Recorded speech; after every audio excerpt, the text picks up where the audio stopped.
मागील वर्ष केवळ वैद्यकीय आणीबाणीचेच नव्हे तर अनेक आर्थिक आव्हाने निर्माण करणारे देखील होते. नोकऱ्या व उपजीविकेच्या साधनांवर परिणाम झालेला असल्याने माझ्या शासनाने व्यापक प्रमाणात मानवीय दृष्टिकोनातून सहाय्यता कार्यक्रम हाती घेतले आहेत. राष्ट्रीय अन्न सुरक्षा अधिनियमाअंतर्गत सुमारे 7 कोटी लोकांना केवळ 1 ते 3 रुपये प्रति किलो दराने गहू, तांदूळ व भरड धान्य वितरित करण्यात आले. माझ्या शासनाने आत्महत्यांचे प्रमाण अधिक असलेल्या 14 जिल्ह्यातील सुमारे 40 लाख शेतकऱ्यांना 750 कोटी रुपये किमतीचे अन्नधान्य पुरविले आहे. याशिवाय 35 लाख असहाय्य व स्थलांतरित मजुरांना, कामगारांना व विद्यार्थ्यांना अंदाजे 17,000 टन तांदूळ व 762 टन चना डाळ शिधापत्रिकांशिवाय वितरित केली आहे. पॅरा. माझ्या शासनाने 26 जानेवारी 2020 रोजी शिवभोजन योजना सुरू केली. या योजनेअंतर्गत प्रति थाळी फक्त 5 रुपये याप्रमाणे 3.15 कोटींपेक्षा अधिक थाळ्या पुरविण्यात आल्या असून त्यासाठी राज्य शासनाने 125 कोटी इतका खर्च केला आहे. मूळ 18,000 वरून 1,38,000 पर्यंतच्या वाढलेल्या दैनंदिन थाळ्यांच्या खपावरून या योजनेचे यश मोजता येईल. पॅरा. शेतकऱ्यांना सहाय्य करण्यासाठी 2019-20 मध्ये 3,500 कोटी रुपये इतक्या किमतीचा 1.15 लाख टन मका व 17.50 लाख टन धान खरेदी केले. माझ्या शासनाने धान उत्पादक शेतकऱ्यांच्या खात्यांमध्ये प्रोत्साहन म्हणून 860 कोटी रुपये थेट जमा केले आहेत. पॅरा. माझ्या शासनाने किमान आधारभूत किंमत योजनेअंतर्गत 222 लाख क्विंटल इतक्या कापसाची आतापर्यंतची सर्वाधिक खरेदी केली आहे. यातून 8.78 लाख शेतकऱ्यांना 11,988 कोटी रुपये दिले आहेत.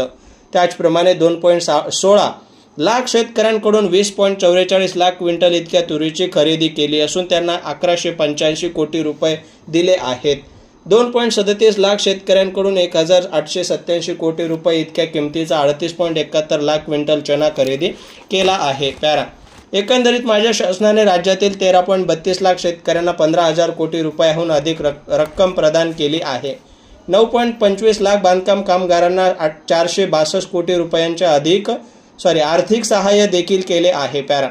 माझ्या शासनाने कोरोनाचा प्रादुर्भाव असताना अंगणवाडीत येऊ न शकणाऱ्या 3 ते 6 वर्ष वयोगटातील सर्व बालकांना घरपोच शिधा मिळेल याची खात्री केली आहे.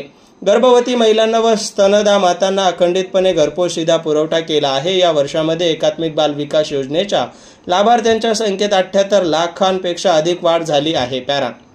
माझ्या शासनाने कोरोना टाळेबंदीच्या कालावधी शाळा बंद पण शिक्षण सुरू ही अभ्यासमाला सुरू करून विद्यार्थ्यांना स्वयं अध्ययनास मदत करण्याचा उपक्रम सुरू केला आहे. या आव्हानात्मक परिस्थितीत देखील राज्यातील सर्व लाभार्थी विद्यार्थ्यांपर्यंत घरपोच पाठ्यपुस्तके पोहोचली आहेत. दीक्षा उपाय योजनांच्या सहाय्याने विविध उपक्रम राबविल्यामुळे देशभरात दीक्षा ॲपच्या वापरात महाराष्ट्र प्रथम क्रमांकावर आहे. बदलत्या काळाबरोबर सर्व शिक्षक, विद्यार्थी व शाळा यांना गुगल वर्ग सुविधा उपलब्ध करून देणारे महाराष्ट्र हे पहिले राज्य आहे. माझ्या शासनाने टाळेबंदी काळात स्थलांतरित कामगारांची व परराज्यात अडकलेल्या विद्यार्थ्यांची वाहतूक करण्यासाठी विशेष रेल्वे व बसगाड्या यांची व्यवस्था केली. आपण तात्पुरती निवास व्यवस्था, अन्न, वस्त्र व वैद्यकीय उपचार आणि औषधे पुरविली असून त्यासाठी 816 कोटी रुपये खर्च केले. पॅरा. माझ्या शासनाने केवळ वैद्यकीय संकटच नव्हे तर विविध नैसर्गिक आपत्ती सुद्धा यशस्वीरित्या हाताळल्या आहेत. निसर्ग चक्रीवादळामुळे कोकण किनारपट्टी क्षेत्र काही ठिकाणी उद्ध्वस्त झाले. या चक्रीवादळामुळे बाधित झालेल्या व्यक्तींना वाढीव दराने 609 कोटी रुपये मदत देण्यात आली. नागपूरमधील पूरग्रस्तांच्या मदतीसाठी 179 कोटी रुपये वितरित करण्यात आले. पॅरा. जून ते ऑक्टोबर 2020 या कालावधीत अतिवृष्टी व पूर यामुळे जनजीवन, गुरेढोरे, कृषी पिके, घरे व सार्वजनिक मालमत्ता यांचे मोठ्या प्रमाणात नुकसान झाले आहे. या आपत्तीमुळे झालेल्या नुकसानीसाठी 10,000 कोटी रुपयांचे पॅकेज जाहीर करण्यात आले. पिकांच्या नुकसानीसाठी शेतकऱ्यांना 5,500 कोटी रुपये निश्चित करण्यात आले.